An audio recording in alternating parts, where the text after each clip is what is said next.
नमस्कार, मैं रविश Kumar. Bharat T shirt के बाद निकर की चर्चा में प्रवेश कर चुका है। थोड़ा इंतजार कर लीजिए, अंडरवेयर की भी बारी आने वाली है। यह समय कपड़ा उद्योग के लिए बहुत अच्छा है। वे अपने गंजी बनियान लेकर राजनीतिक दलों की प्रेस कॉन्फ्रेंस के पीछे खड़े हो जाएं ताकि साथ साथ विज्ञापन भी होता रहे। टी शर्ट विदेशी ब्रांड का था, इसलिए वेबसाइट से उसकी कीमत की तस्वीर निकाल ली गई। लेकिन क्या आप जानते हैं कि हमारे देश के बड़े नेता, बड़े मंत्री कुर्ते के ऊपर जो रंगीन जैकेट पहनते हैं, दिन में 3-3 बार बदलते हैं, उसका कपड़ा कितना महंगा होता है और उसकी कीमतें क्या होती हैं? मैं इस तरह के जैकेट की बात कर रहा हूं जिसे आप सदरी, बंडी, जवाहर जैकेट कहते हैं। यहां हमने इन तस्वीरों का इस्तेमाल प्रतीक के तौर पर लिया है, लेकिन कई लोगों से बात कर पता चला कि नेताओं के जैकेट का कपड़ा अक्सर 15 से 20 हजार रुपए मीटर का भी होता है। 1.5 मीटर कपड़े में एक जैकेट बन जाता है। इसकी सिलाई का भी खर्चा जोड़ लीजिए तो हैसियत और शौक के हिसाब से कई सारे नेताओं के जैकेट 50-50 हजार रुपए के होते हैं। जब 41 हजार रुपए की एक टी शर्ट की चर्चा हो सकती है, तब 30 हजार से लेकर 50 हजार, 50 हजार से लेकर 1 लाख रुपए की जैकेट की चर्चा भी हो सकती थी, ताकि लोगों का भरम टूट जाता और समझ जाते कि आम चलन में दिखने वाला ये जैकेट कोई 1000-2000 रुपए का नहीं होता। हम इसे व्यक्तिगत मामला नहीं बनाना चाहते, मगर नेता लोग जानते हैं कि 50 से लेकर 1 लाख रुपए का जैकेट कौन पहनता है। यही नहीं, उनका कुर्ता भी 10 से 15 हजार रुपए मीटर का होता है। चर्चा इस पर होनी चाहिए, तो चर्चा हो रही थी टी शर्ट और चड्डी पर। अगली बार मंत्री जी एयरपोर्ट पर मिले तो उनके जैकेट का दाम पूछ लीजिएगा। केवल वही सूट महंगा नहीं होता जिसके धागे पर नमो नमो लिखा होता है। यहां लोगों की जेब जल रही है और हंगामा है कि चड्डी जल रही है। उत्तर भारत का राजनीतिक वर्ग जो कपड़े पहनता है, जो जैकेट पहनता है, उसका अपना एक अर्थशास्त्र है। वह काफी बड़ा बाजार है। बाकी आप अच्छा करते हैं कि इन सब चीजों को नहीं देखते। 15 लाख नौजवान 12वीं की परीक्षा पास कर 2.5 महीने से प्रथम वर्ष की पढ़ाई शुरू होने का इंतजार कर रहे हैं। इस बार केंद्रीय विश्वविद्यालयों में एक राष्ट्रीय परीक्षा से प्रवेश की प्रक्रिया बनाई गई है। उस इम्तिहान की ऐसी क्या तैयारी थी कि अभी तक उसकी प्रक्रिया पूरी नहीं हुई है, नतीजे नहीं आए हैं। साधारण सी बात है कि जब तैयारी नहीं थी तो अगले साल से लॉन्च हो सकती थी, लेकिन इस साल गाजे बाजे के साथ शुरू कर दिया गया कि एक देश एक परीक्षा लागू होने जा रही है। दिल्ली विश्वविद्यालय ने सोमवार को एक पोर्टल लॉन्च किया। जो लोग CUET की परीक्षा में पास करेंगे, अब उन्हें इस नए पोर्टल पर रजिस्ट्रेशन कराना होगा। CUET के लिए अलग अलग कैटेगरी में 500 से लेकर 600 रुपए की फीस दी जा चुकी है। अगर DU के इस पोर्टल के लिए पंजीकरण कराना है तो 250 रुपए की फीस देनी होगी। जिस परीक्षा का रिजल्ट अभी तक नहीं आया है, उसके नाम पर कभी 800 तो कभी 1000 रुपए निकालने का इंतजाम हो चुका है। क्या सभी यूनिवर्सिटी इस तरह के पोर्टल लॉन्च करने जा रही हैं? पता नहीं। अब पता करने का काम थोड़ा आप भी कीजिए। इम्तिहान देने के बाद अब यहां रजिस्ट्रेशन कराइए। ये तब कीजिएगा जब रिजल्ट आएगा। अभी रिजल्ट आया नहीं है। यहां पर आप अपने कॉलेज और विषय को वरीयता के हिसाब से डालेंगे। मान लीजिए कि कहीं कोई सीट खाली रह जाती है और वो आपने नहीं भरी है, तब आप उस सीट के लिए 1000 रुपया देकर दावा कर सकते हैं। यह सिस्टम नोटबंदी की याद दिला रहा है कि अगर जनता को लाइन में खड़ा कर दो तो उसे लगता है कि बहुत जरूरी काम के लिए लाइन में खड़ा कर दिया गया है।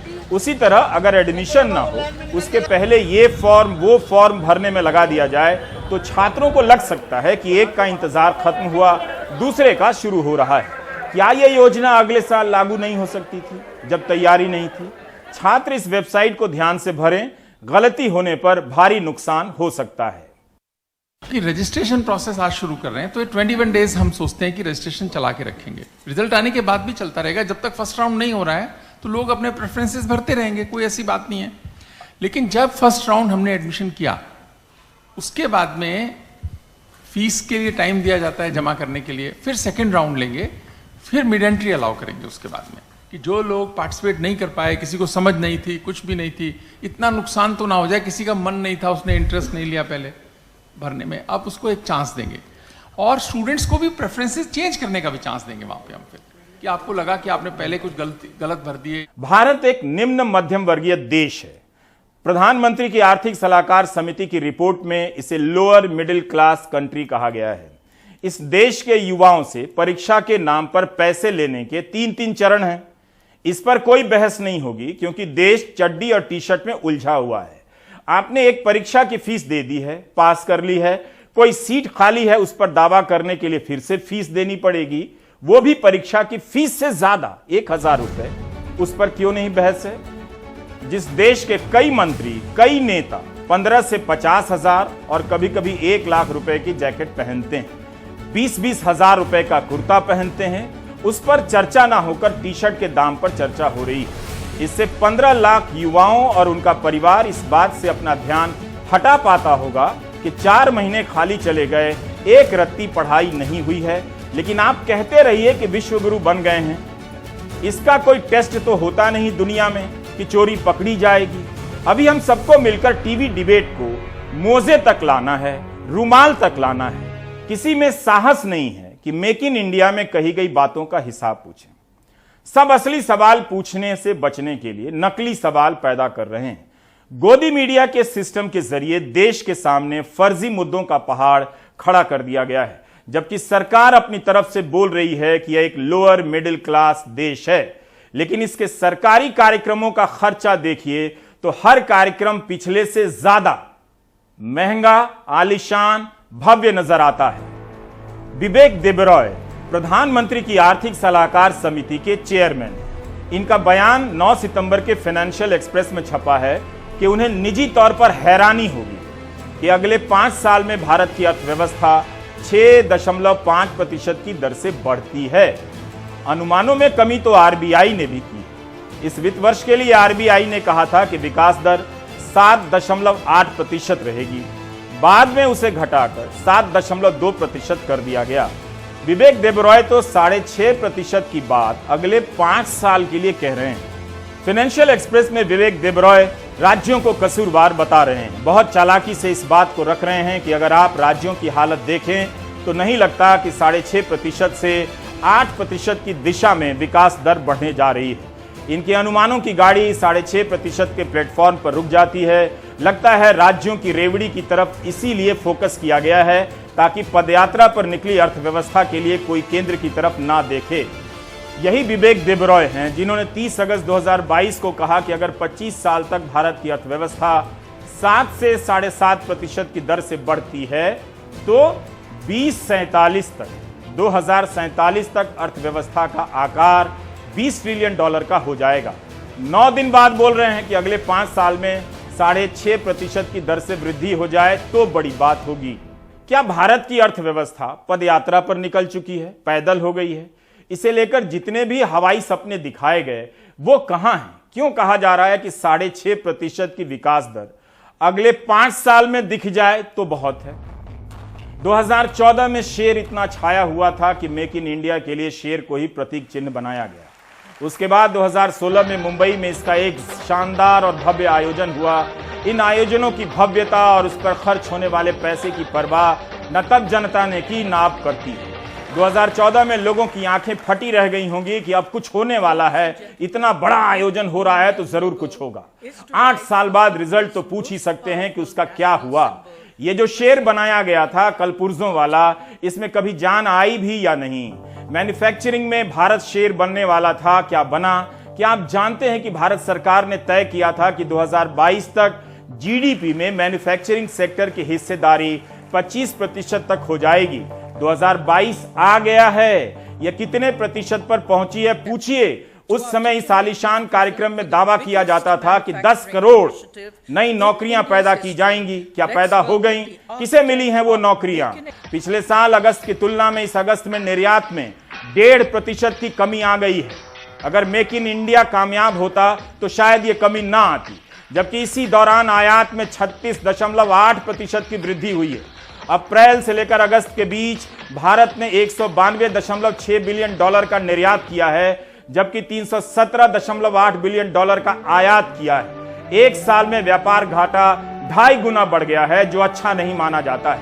मेक इन इंडिया के परिणामों की समीक्षा तो कभी हुई नहीं, 2020 में आत्मनिर्भर अभियान ले आया गया, इसके 2 साल बीतने जा रहे हैं। 2 साल और बीत जाएंगे तो कहीं आत्मत्याग अभियान ना लॉन्च हो जाए कि बनाने बेचने की जरूरत क्या है, अब त्याग कीजिए। हम मेक इन इंडिया से आत्मनिर्भर तक आ गए हैं। पर्दे बदलते रहिए मगर घर की हालत ठीक नहीं हो रही। प्रधानमंत्री का यह भाषण सितंबर 2014 का है।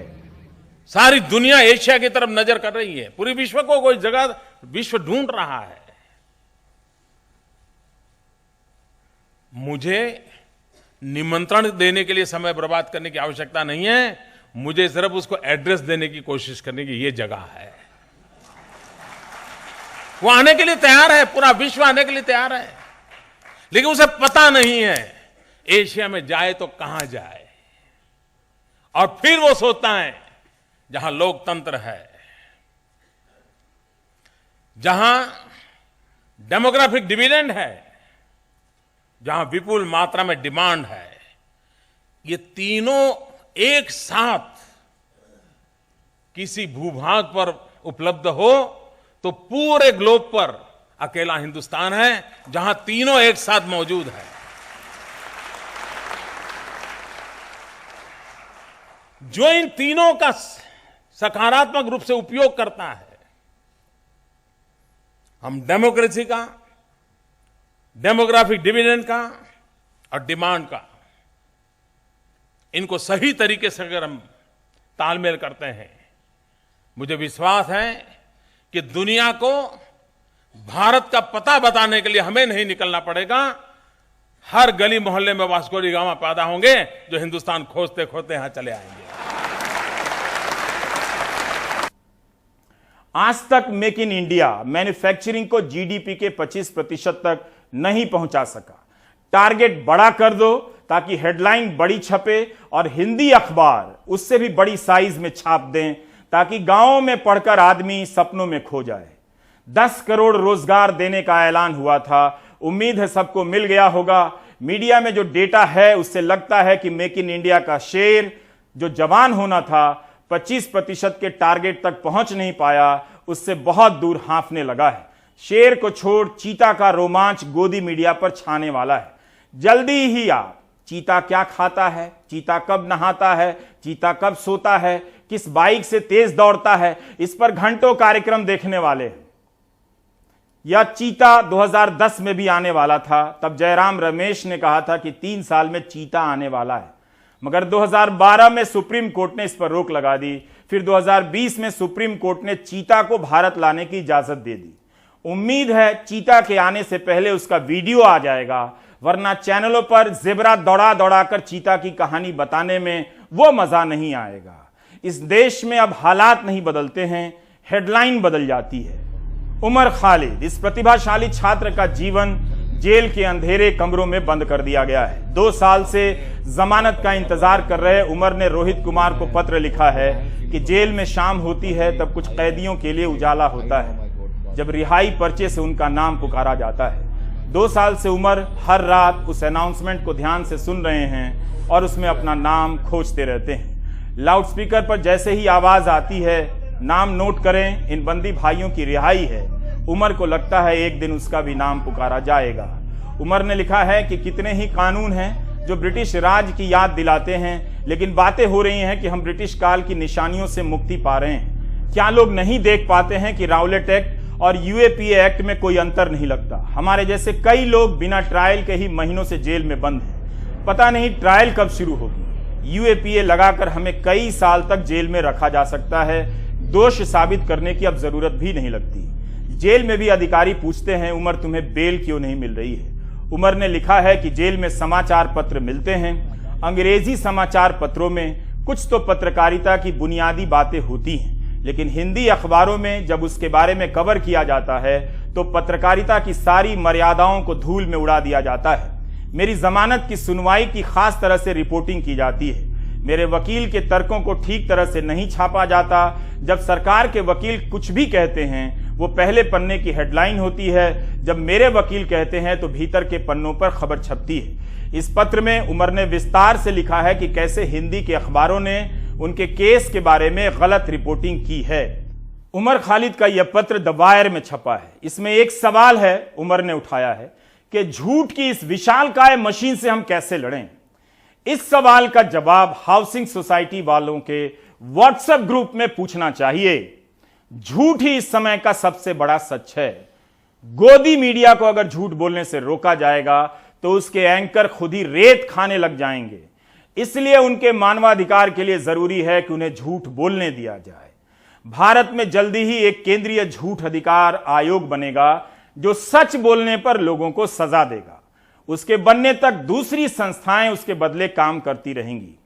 गोदी मीडिया के झूठ से लड़ना हर दिन मुश्किल होता जा रहा है। उमर खालिद की निराशा समझ आती है। आज प्रेस क्लब में उमर खालिद और अन्य राजनीतिक कैदियों की रिहाई को लेकर एक प्रेस कॉन्फ्रेंस हुई। इसमें पूर्व जस्टिस संजना प्रकाश, बुकर पुरस्कार विजेता गीतांजलि श्री, पत्रकार चिंकी सिन्हा भी शामिल हुई। मुख्तलिफ हालात गुजरे, उसके बावजूद उसकी हिम्मत और हौसले में किसी किस्म की कोई कमी नहीं है कि जिस तरह की लड़ाई वो लड़ रहा है दलितों के लिए, आदिवासियों के लिए, माइनॉरिटीज के लिए, उस लड़ाई में ये मरहला तो आना है जेल का, लेकिन ये अंदाजा नहीं था कि वो इतना लंबा हो जाएगा। ठीक यही काम उमर खालिद कर रहे थे। खालिद सैफी, गुल्फिश आम, बाकी तमाम लोग, वो कोई राज्य को उखाड़ फेंकने का युद्ध नहीं कर रहे थे। ये बात बहुत स्पष्ट है। उमर खालिद व दूसरों को रिहा किया जाए, स्वाभिमान से अपने देश में गुजर बसर करने दिया जाए। आवाज उठाने की सजा इतनी लंबी कि जमानत तक नहीं मिली। 2 साल से जिंदगी सलाखों के पीछे गुजर रही है, लेकिन बाहर उमर के साथ खड़े होने वालों की कमी नहीं। माँ की आंखों में आंसू नहीं, रोष है। बेटे की रिहाई के लिए आवाज कांप नहीं रही, बल्कि उसमें एक खनक है। आज के नौजवानों से मैं यही कहना चाहती हूँ कि वो अपने दिल से जालिमों का और इन तमाम जो फाशिस्ट कुव्वतें हैं, इनका खौफ अगर वो अपने दिल से निकाल देंगे तो उनके अंदर वो हिम्मत और ताकत आएगी जिससे वो इनसे लड़ने के लिए तैयार हो सके। उपन्यासकार गीतांजलि श्री भी मंच पर रहीं। चंद पंक्तियों के जरिए उन्होंने देश की दशा और उमर को लेकर अपनी भावनाओं का इजहार कर दिया। उमर खालिद कानून के नाम में 2 साल से जेल में बंद हैं। अदालत कहती है कि वो इतने खतरनाक अपराधी हैं कि जमानत पर भी उन्हें रिहा नहीं किया जा सकता। पर अदालतों को उमर खालिद के मामले की सुनवाई करना और न्याय करना ज़रा भी ज़रूरी नहीं लगता। हमारा अफसोस और हमारी चिंता ये भी है कि उमर खालिद अकेले नहीं हैं कानून के नाम में हो रहे इस अन्याय का शिकार होने वालों में। ये देश हमारा है, ये समाज हमारा है, संविधान और कानून व्यवस्था हमारे हैं, ये बच्चे, ये बुजुर्ग हमारे हैं, प्रेम हमारा है, अधिकार हमारे हैं, जिम्मेदारी हमारी है। यहाँ नहीं बोलेंगे तो और कहाँ बोलेंगे। कुछ परेशान करेगा, कुछ उदास करेगा, कोई जिज्ञासा होगी तो यहाँ नहीं पूछेंगे तो और कहाँ पूछेंगे। उमर के अलावा कई और नाम भी हैं जो यूएपीए के तहत जेल में बंद हैं। इनमें खालिद सैफी, गुल्फिशा फातिमा, सिफाउर रहमान, सादाब अहमद, अतहर खान, मीरान हैदर, सादाब खान, शर्जिल इमाम, तस्लीम, सलीम, ताहिर हुसैन, शुएब आलम शामिल हैं।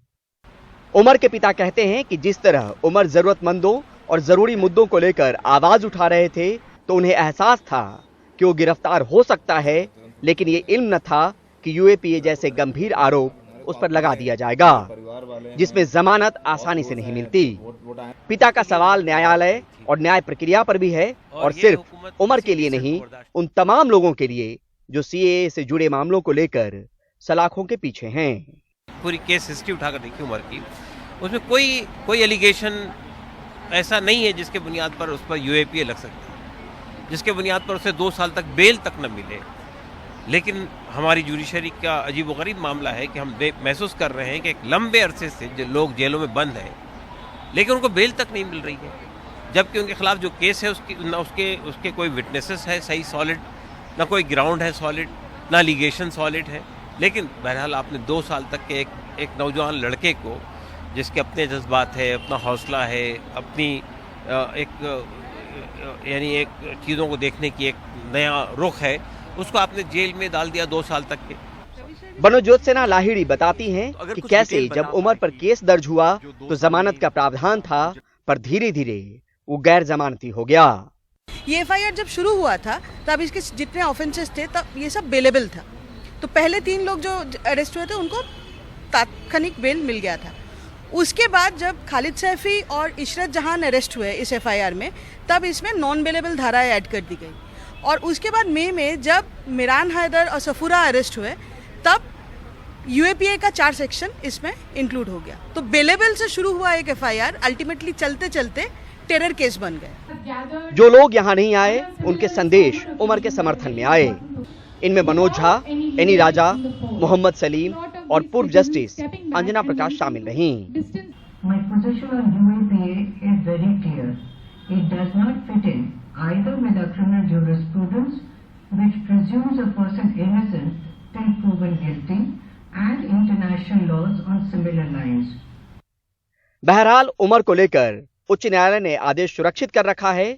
इस बीच यहाँ हर कोई यही कहता मिला कि सही मुद्दों के लिए आवाज उठाने वालों को क्या लोकतंत्र में ऐसे गलत तरीकों से दबाया जा सकता है।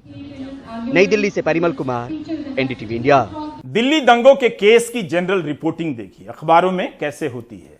अदालत ने कई मामलों में दिल्ली पुलिस की जांच पर ही गंभीर सवाल उठाए, एक नहीं अनेक बार। इन्हीं मामलों में से एक में नताशा नरवाल, देवांगना कालिता और आसिफ इकबाल को जमानत मिली है। उन सभी पर भी यूएपीए की धाराएं थीं। जून 2021 में इन 3 लोगों को जमानत मिली, लेकिन उसके बाद भी कितना लंबा वक्त गुजर गया। दिल्ली दंगों के मामले में कई लोगों पर यूएपीए की धाराएं लगी, केवल इन्हीं तीनों को मेरिट के आधार पर जमानत मिली। मेरिट का मतलब यह हुआ कि जमानत देते वक्त हाईकोर्ट ने कहा कि भड़काऊ भाषण देना, चक्का जाम करना आतंकी कार्रवाई नहीं है।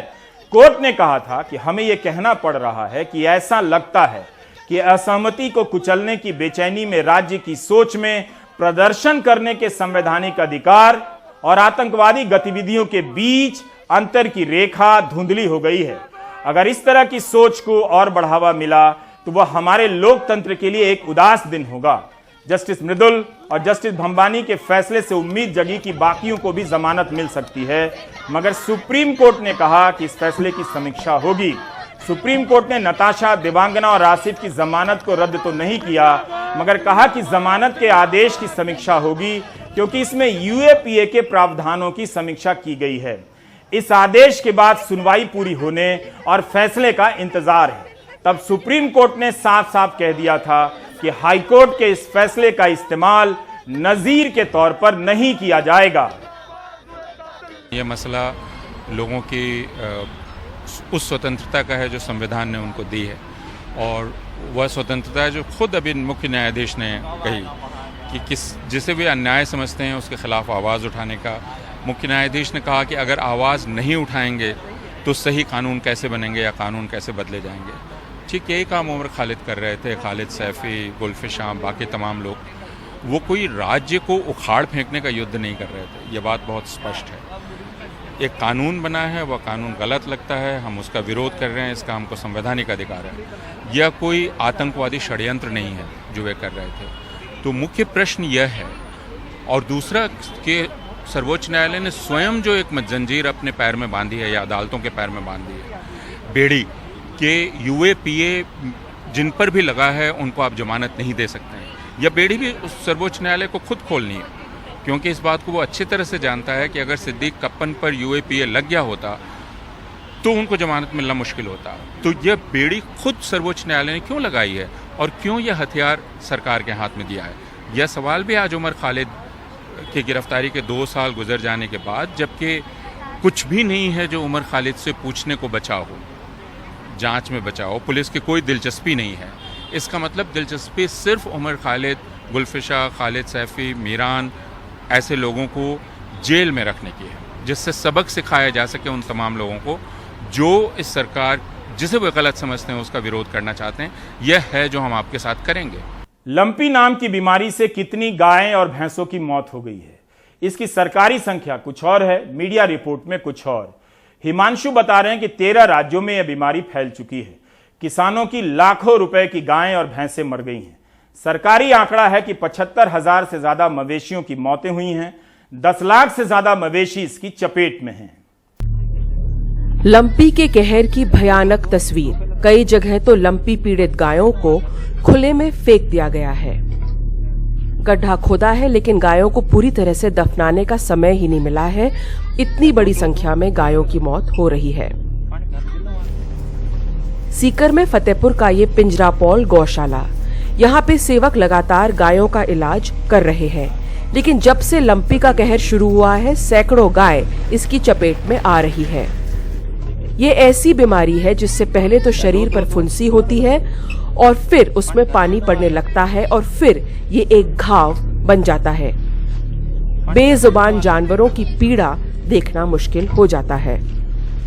शरीर के ऊपर फुंसी, मोटी मोटी फुंसी हो रहे हैं और 5-10 दिन बीत जाने के बाद में मुंह से, नाक से पानी पड़ना, नाक से लार आना और पशु जो पैर है वो भी उनमें सूजन आ जाती है, लंगड़ापन चलने लगता है।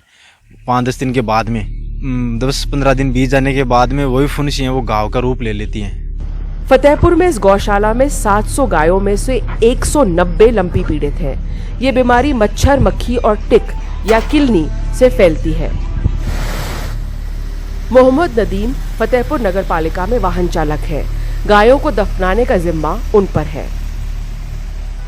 जब से लंपी वायरस आया तब से हम पहले तो 8 घंटा देते थे और अभी 10 घंटा, 12 घंटा, 14 घंटा अभी काम करना पड़ता है। कितनी गायें रोज मरती है? सर 10 से 12 गायें मर जाती है रोज की। राजस्थान में 11 लाख से ज्यादा मवेशी लंपी पीड़ित हैं, जिनमें से 51,000 की मौत हो चुकी है। मुख्यमंत्री अशोक गहलोत ने केंद्र सरकार से मांग की है कि इसे आपदा का दायरा दिया जाए। बीकानेर में हालत बहुत नाजुक है, जहां 2000 से ज्यादा गायों की मौत हो चुकी है। पशुपालन विभाग की टीमें लगातार इस रोग का मुकाबला कर रही है। कुछ लोग खुद भी अपने मवेशियों का इलाज कर रहे हैं। इसको ज़्यादातर इम्यूनिटी डाउन होने पर ही ये ज़्यादा एनग्रेव होती है, तो अगर इम्यूनिटी बूस्टर देते रहें साथ में घर में तो ये थोड़ी सी बीमारी कम हो सकती है। और अभी के टाइम में वुंड वगैरह है तो वुंड का मैनेजमेंट घर पे कर सकते हैं। वो घर पे नीम का या कोई भी पेस्ट या चर्मिल वगैरह ला के, पेस्ट वगैरह लगा के घर पे बाहर नहीं निकाले और घर पे ट्रीटमेंट करें तो ये ज़्यादा गड़बड़ नहीं होगी। राजस्थान में हालत सबसे ज्यादा खराब है, लेकिन दूसरे राज्यों में यह बीमारी अब कम हो रही है। सरकार ने रिंग वैक्सीनेशन के जरिए इस बीमारी को और फैलने से रोकने की पहल शुरू की है।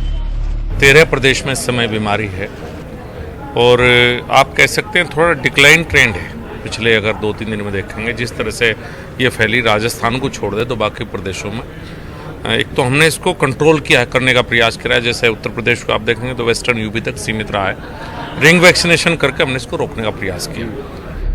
अब सरकार की कवायद मवेशियों को टीका देने की प्रक्रिया और तेज करने की है। मवेशियों को गोट वैक्सीन दिया जा रहा है, जो असरदार माना जा रहा है। भारत सरकार ने राज्य सरकारों को आगाह किया है कि लुम्पी स्किन डिजीज के मामले जहां जहां भी तेजी से बढ़ रहे हैं वहां पर मवेशियों के वैक्सीनेशन की प्रक्रिया को और तेज किया जाए। साथ ही किसानों को और पशुपालकों को सजग किया जाए कि अगर उनके यहाँ कोई मवेशी बीमार होता है तो उसे तत्काल पास के पशु अस्पताल या पशु विशेषज्ञों के पास ले जाएं। Including China. मैं भारत के एनिमल हस्बेंड्री मंत्रालय को धन्यवाद देता हूं कि उन्होंने पूरे साइंटिस्टों के साथ मिलकर के इसके रोकथाम का एक मॉडल बनाया है। गोट पॉक्स और सी पॉक्स और अन्य दवाओं को मिलकर के मुझे लगता है कि रोकने में सफल होगा और ये हमारे लिए चुनौती है। देखिए, जहाँ भी हम ऑपरेट कर रहे हैं, जहाँ भी हमारा प्रोग्राम्स है, वी आर डूइंग हमारे जो जैसे हमारे सीमेंट स्टेशन है उसके 10 किलोमीटर के रेडियस में जितने भी एनिमल्स हैं हम उनको वैक्सीनेट करते हैं। From our side foot and mouth disease का वैक्सीनेशन करते हैं, ब्रुसेलोसिस के लिए वैक्सीन करते हैं। सो ऐसे जो भी फार्मर्स और जो भी हमारे जो इमीडिएट कॉन्टैक्ट के जो विलेजेस है वो सभी जगह पे हम वैक्सीनेशंस करते हैं। जाहिर है जैसे जैसे मवेशियों में यह बीमारी फैलती जा रही है, संकट बड़ा हो रहा है और इससे निपटने की चुनौती भी। हिमांशु शेखर के साथ हर्षा कुमारी सिंह की रिपोर्ट, एनडीटीवी इंडिया। सरकारी नौकरियों में भ्रष्टाचार आम बात है। असम में विक्टर दास नाम के युवा का एक ट्वीट वायरल हो गया। विक्टर ने आरोप लगा दिया कि एक पूर्व विधायक कथित रूप से पैसे लेकर सरकारी भर्तियां करा रहे हैं। विक्टर को गिरफ्तार कर लिया गया है। रतनदीप चौधरी की ये रिपोर्ट। बीते हफ्ते के अंत में एक युवक विक्टर दास के ये ट्वीट काफी वायरल हुए। विक्टर दास ने आरोप लगाया कि एक पूर्व विधायक समेत एक पूरी लॉबी असम सरकार की भर्ती परीक्षाओं में पैसे लेकर भर्ती कराने के धंधे से जुड़ी हुई है। ग्रेड 3 और ग्रेड 4 की इन भर्ती परीक्षाओं में लाखों छात्र बैठे थे। सरकार का दावा है कि इन इम्तिहानों के लिए अभूतपूर्व सुरक्षा इंतजाम किए गए। यहां तक कि परीक्षा केंद्रों के बाहर धारा 144 लगाई गई और इम्तिहान के दौरान मोबाइल इंटरनेट पर भी पाबंदी लगा दी गई ताकि परीक्षा पत्र लीक न हो सकें। परीक्षा में लाखों छात्र बैठे थे, लिहाजा विक्टर दास का ट्वीट काफी वायरल हो गया और युवाओं ने इसे गंभीरता से लिया। विक्टर एक प्राइवेट कोचिंग सेंटर चलाते हैं और एक सरकारी स्कूल में शिक्षक भी हैं। इस ट्वीट के बाद गुवाहाटी पुलिस ने उनसे गहन पूछताछ की और फिर गिरफ्तार कर लिया। ट्वीट में जो भी आरोप लगाए गए, हमने उनकी जांच की और दावे को गलत पाया। वो समाज में तनाव पैदा करने की कोशिश कर रहे थे। उन्होंने पैसे ऐंठने के लिए आपराधिक साजिश की। मेरे बेटे ने सरकार के खिलाफ कुछ नहीं कहा। वो भर्ती प्रक्रिया में पैसे लेने की कोशिश करने वालों के खिलाफ था। इस बीच कानून के जानकारों का कहना है कि पुलिस विक्टर को गिरफ्तार कर एक गलत नजीर पेश कर रही है। विक्टर दास की गिरफ्तारी सीआरपीसी के प्रावधानों के मुताबिक नहीं हुई। अगर किसी ने आरोप लगाए और पुलिस ने उन्हें गलत पाया तो इसका ये मतलब नहीं कि उसको वो गिरफ्तार कर लेंगे। ये एक बहुत ही गलत नजीर है। उधर विपक्ष इस मुद्दे पर सरकार पर हमलावर है। उसका आरोप है कि हेमंत सरकार जानकारी देने वाले को ही सजा दे रही है। हम चाहते हैं कि पुलिस संदेश देने वालों को ना मारे, बल्कि पुलिस घोटाले की जांच करे। If there is corruption, it should be properly inquired. So that is what we also demand. Victor Das complained against corruption. Victor Das ने संभावित भ्रष्टाचार की शिकायत की, लेकिन उन्हें सामुदायिक भावनाएं भड़काने जैसे आरोप में गिरफ्तार कर लिया गया। इससे पता चलता है कि सरकार सभी लोकतांत्रिक मर्यादाओं को नष्ट कर रही है। और कम्युनल क्लैश। लेकिन कंप्लेनर को गिरफ्तार करने का मतलब क्या है? घोटाला को सरकार सपोर्ट करना चाहती है क्या? तो उनको तुरंत छोड़ना चाहिए विक्टर दास को। विक्टर दास की गिरफ्तारी के खिलाफ विपक्ष लामबंद हो रहा है। कांग्रेस ने मंगलवार को इस मुद्दे पर राजभवन तक विरोध मार्च निकाला और तृणमूल कांग्रेस ने भी सड़कों पर विरोध प्रदर्शन किए। गुवाहाटी से रतनदीप चौधरी की रिपोर्ट, एनडीटीवी इंडिया।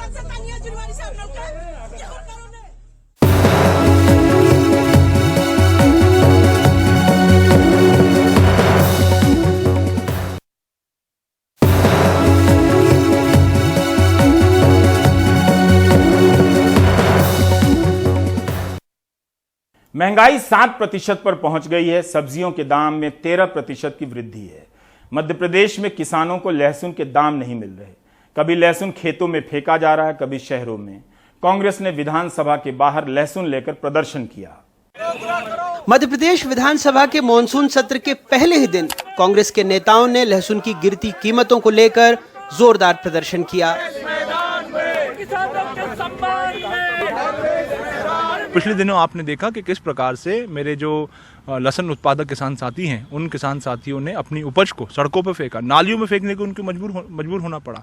तो ये सरकार के तमाम जो दावे हैं, उन दावों की पोल खोलने का काम जो है हमारे किसान साथियों ने किया है। सरकार ने जो भावांतर योजना थी, क्या उस सरकार ने उस भावांतर योजना को भी बंद कर दिया है? आप देखिए कि लगातार पिछले जब से ये सरकार आई है, इस सरकार ने किसानों के हित में चलाने वाली जितनी भी तमाम योजनाएं थी, वो तमाम योजनाओं को बंद करने का काम जो है सरकार के द्वारा किया गया है।